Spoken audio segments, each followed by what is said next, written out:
যশোরে মাটির নিচে পুঁতে রাখা বোমা বিস্ফোরণে 2 শ্রমিক গুরুতর আহত হয়েছেন। বুধবার সকাল 8:30টার দিকে শাসু উপজেলার বালুডাঙ্গা দক্ষিণপাড়া গ্রামে ঘটনা ঘটে। আহতদের উদ্ধার করে যশোর আড়াইশো শয্যা জেনারেল হাসপাতালে ভর্তি করা হয়েছে। স্থানীয় বাসিন্দা ও পুলিশ সূত্রে জানা গেছে, প্রবাসী জাকিরের ভিটায় বাথরুমের হাউস নির্মাণের জন্য মাটি কাটার কাজ করছিলেন ওই 2 শ্রমিক। এ সময় বিকট শব্দে মাটির নিচে পুঁতে রাখা একটি বোমা বিস্ফোরিত হয়। বিস্ফোরণের শব্দে গোটা এলাকা কেঁপে ওঠে এবং 2 শ্রমিক রক্তাক্ত অবস্থায় মাটিতে লুটিয়ে পড়েন।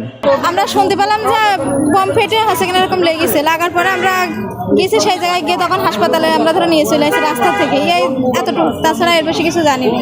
আমাদের বাড়ি হাতে এক পাড়া ওই উঠতে পাড়ায় পুরা মাটি কাটি নিয়ে এলাম আর ডেকে 3 জনে এলাম। মাটি 2 ফুট মতো ফুড়িলাম, ফুটি ওই কি কোথায় সাথে বাস ঠেকলে বলতে পারবো না, 2 জন দেখি। এ ঘটনার পর পুলিশ ও বিজিবি ঘটনাস্থল পরিদর্শন করেছে। বিস্ফোরণের স্থান থেকে আলামত সংগ্রহ করেছে পুলিশ।